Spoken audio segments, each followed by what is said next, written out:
Warner Brothers gaming division is on shaky ground right now. And the reason I say that is because a lot of people have no idea what their fate is going to be within the next year or two because of this Netflix acquisition that apparently Paramount is now taking legal action against because I think Paramount is upset that Warner Brothers has rejected multiple bid offers despite offering more to Warner Brothers than Netflix because I think like with Paramount, they're willing to offer like more money, like in the form of $108 billion, and they're willing to do like $30 per share, an all cash offer, and that's more than what had offered, which is like $82.7 billion.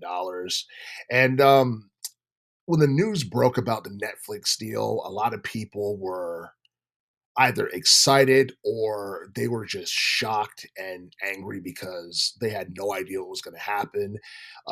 They feared what was going to happen to certain IPs like Mortal Kombat and DC and stuff like that.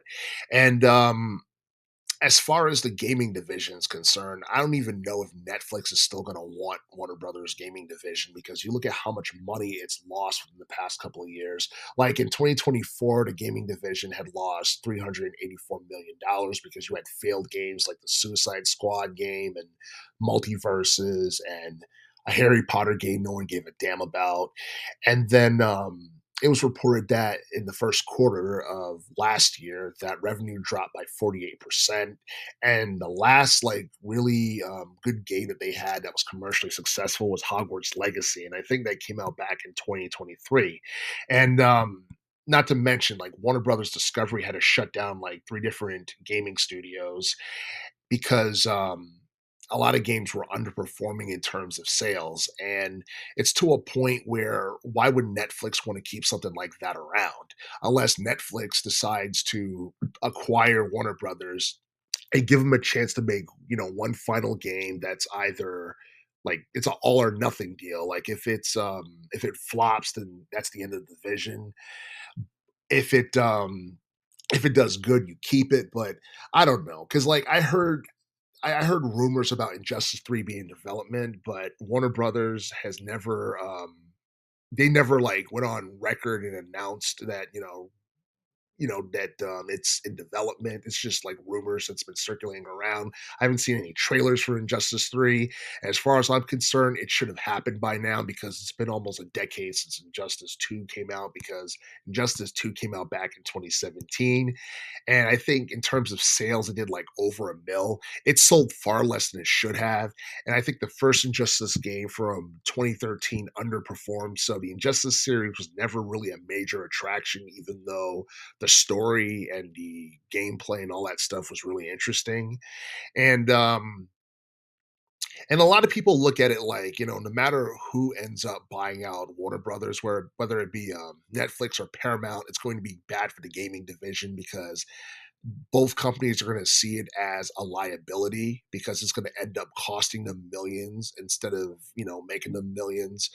And as far as like video games are concerned, I don't think Warner Brothers can compete with like Sony that makes Marvel games because Sony's been working on publishing the Spider-Man games because you got like Spider-Man, which came out back in 2018 for the PS4, and you got the one that came out in 2023, Marvel Spider-Man 2, which has sold like 5 or 6 mil since it was released.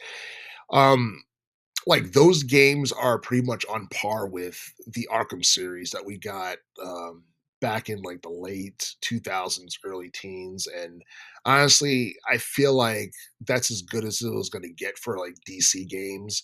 And a lot of people know that we are supposed to get a Wonder Woman game sometime. Like, I don't know, like either this year or next year, but that got canceled, and they had been teasing that since 2021. Um, they didn't capitalize off of Harley Quinn's popularity during the teens decade and, give her her own game. Everybody knows that most of Superman games end up being awful. So obviously Warner Brothers didn't, even bother with that. So I don't know. There's not really like any other major DC character that would be an attraction in terms of like video games aside from Batman that would be able to compete with Spider-Man.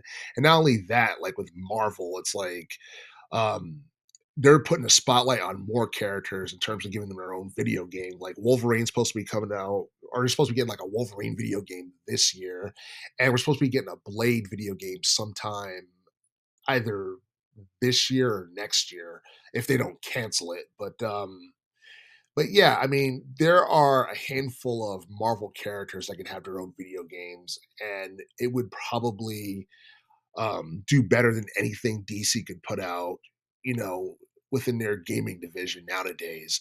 And the thing is, like, Warner Brothers can't even cater to children, because that's something that Marvel's been doing for a while with Spider-Man and all that other stuff. And even like with Guardians of the Galaxy. And it's to a point where like Marvel was more for children while DC catered to adults. But the thing is, more adults nowadays are very picky when it comes to AAA video games and when it comes to AAA video game developers because a lot of times big companies when they try to make video games they pretty much overhype their game, they underdeliver, but then the price is ridiculous, which leads to the games getting um, either a decent meta score and a really bad review, or a bad review and an even worse user score. So it's like I don't know, like adult gamers are more critical than children for the most part because adult gamers they notice more and they know when they're being conned and ripped off and it's to a point where you get a lot of video games like when they're released they're still filled with bugs and glitches and it's something that people are just going to pick apart for the most part. And you look at video game companies like, Nintendo, which cater to children, which they've been catering to children pretty much since their existence. They can get away with making mediocre games and selling millions and making decent money because they know their audience. They know they can get away with that with children. But but yeah, I mean, I honestly feel like with Warner Brothers, they probably should just focus on like streaming and stuff like that because I think the streaming division of Warner Brothers is supposed to split off from Discovery Global, which is like it represents the TV stations like TBS and TNT and all that stuff. And and yeah, it's like the reason why the split is happening and the acquisition is happening is because um the Warner Brothers got into a lot of debt and basically I guess to avoid like bankruptcy, this is basically the plan, is to be bought out by a bigger company. But I find it strange how like Paramount is aggressively pursuing Warner Brothers and how they're constantly being rejected. So I don't know. I feel like people or top executives in Warner Brothers must have ties to like executives in Netflix for them to continue to like reject these offers and then for I guess Paramount to be like, yeah, this is probably an antitrust violation. All this seems very strange and it's going to be very interesting to see how all this plays out. But, either way, despite however this goes, the future for Warner Brothers games does not look good.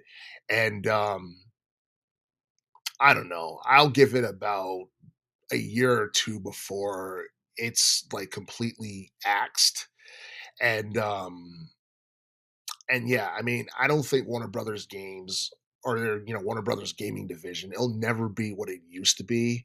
And as far as like any future games, like whether it be Injustice 3 or another Harry Potter game or another DC game, they might as well scrap it because if they're trying to compete with Marvel on like, Sony or like the PlayStation 5 or anything like that, they might as well forget it because I don't think we're ever going to get another DC game that surpasses like, Marvel's Spider-Man 2 or the first Marvel Spider-Man game or anything like that.